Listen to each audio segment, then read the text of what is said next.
Welcome to part 4 of the Relaxation for Dogs series.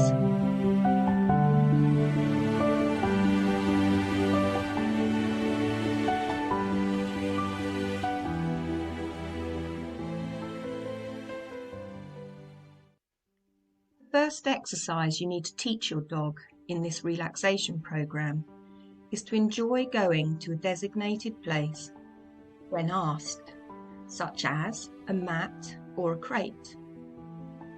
You'll find a link below to the mat training exercise. This will help you to train your dog with a good system for optimal results.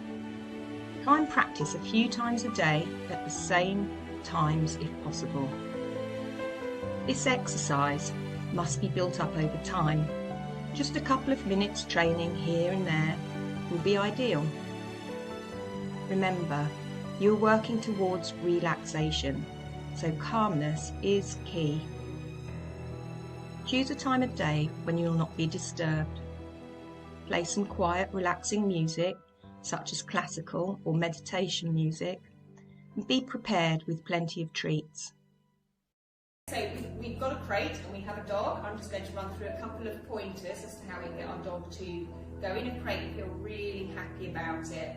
This is by no means cage or anything else, it's literally a place of safety, and that's all I'd like people to understand when they're using a crate. It's a place of safety, a bit like we have a bedroom or a lounge or we have a lock on our door. If our dog's in our crate, it means that they can go to a place of safety where no one's going to disturb them.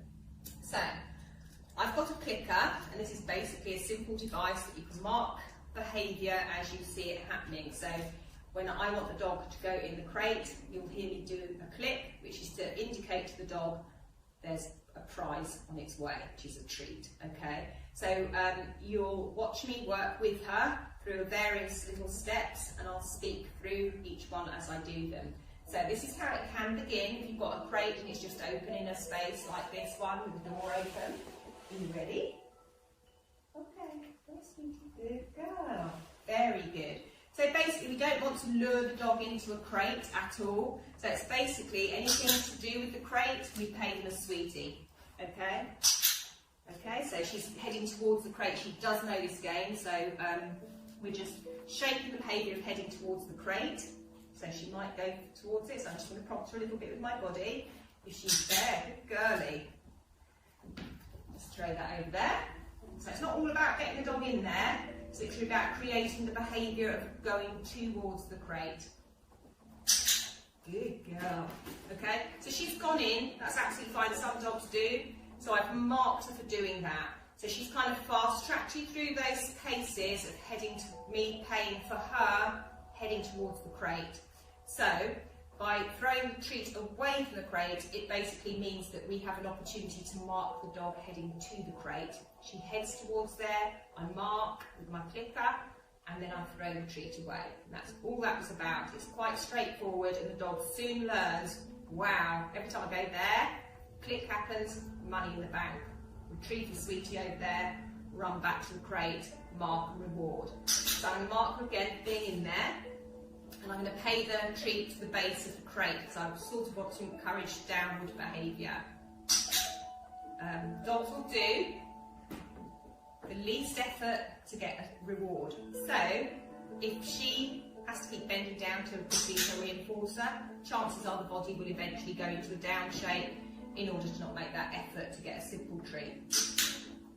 Okay, so I'm not worried about the positioning here at the moment. I'm just building up the reinforcement history of being in there. Okay, good.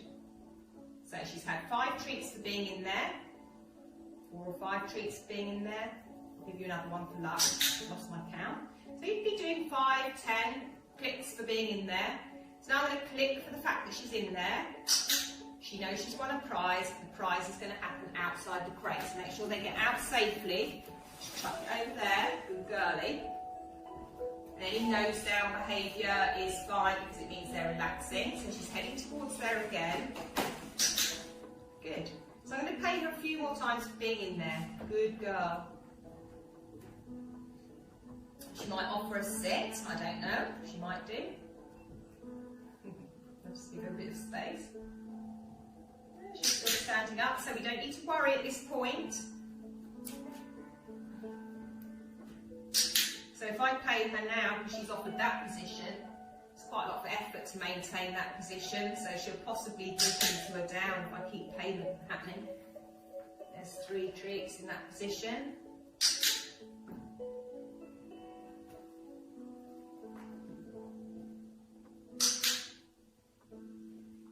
Good. So the next payment's going to happen out of the crate, so I'm going to click for being in there. Did you get it? Well done.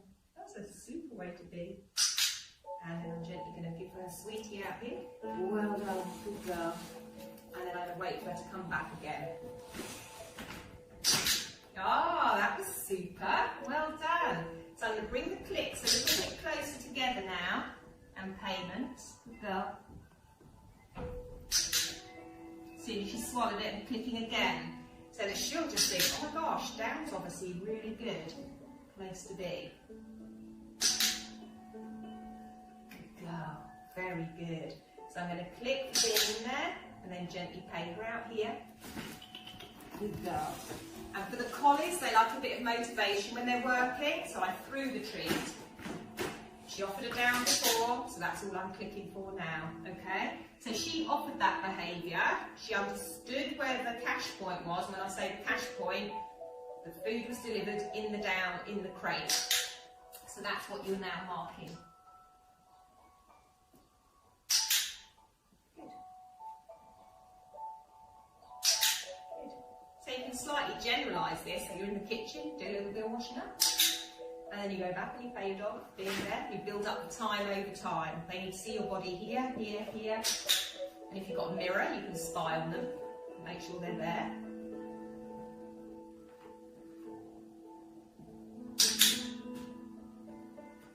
So my clicker isn't a remote control. I'm not thinking that's right, I'm clicking in her face, it's behind my back. Okay, some dogs are very sensitive to the click, so do be careful with that. You can use a tongue click to mark the behaviour, which goes like that. Money in the bank, but decide what your mark is going to be before you start. Click for there. Good girl. So, let's see what we've got. We've got a dog that will possibly dive back to the crate now. So I'm just going to mark being there, and then I'm going to throw the treat out. And then she's going to run back to the crate. This is the fun bit for the active collie. Chuck the sweetie over there. Now I'm going to add my cue in your crate and pay over there. Add my cue in your crate and pay over there. So this is giving me an opportunity to add my cue again and again and again. Just throw the sweetie in your crate. Good. So you're generating behaviour 1 minute. Great. And you're then turning it into, if I do this, this happens. Good girl. So let her find that. Good girl. In your crate. Last one out here. Good. In your crate. Now I'm going to pay her in here. So she'll probably go in the down because she knew before that that's what paid off. Just give her a bit of space. Good. And you build up these little segments of your exercise. So we've added a cue because we generated that behaviour. Okay? And then once we had the behaviour, it was, instead of the dog doing a sort of reflex of chasing food and going backwards and forwards without any thought, it's now, when she says that, and I go in there, click happens. And I made it happen.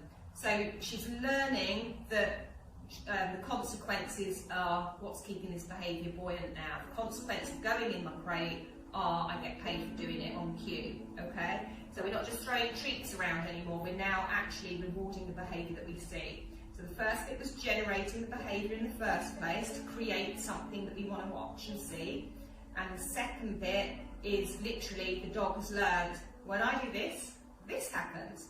Okay? So I'm going to click for being in there, and then I'm going to let her out.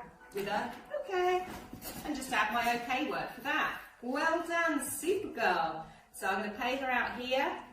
All finished. Okay, so I need to pay her somewhere else because now we've created what I would only call a crate magnet. Good girl. I'm going to quickly shut the door, otherwise she'll be in and out of there. Good girl. And it's not fair to keep the prop there if they're out of training mode. That was super. You did so well.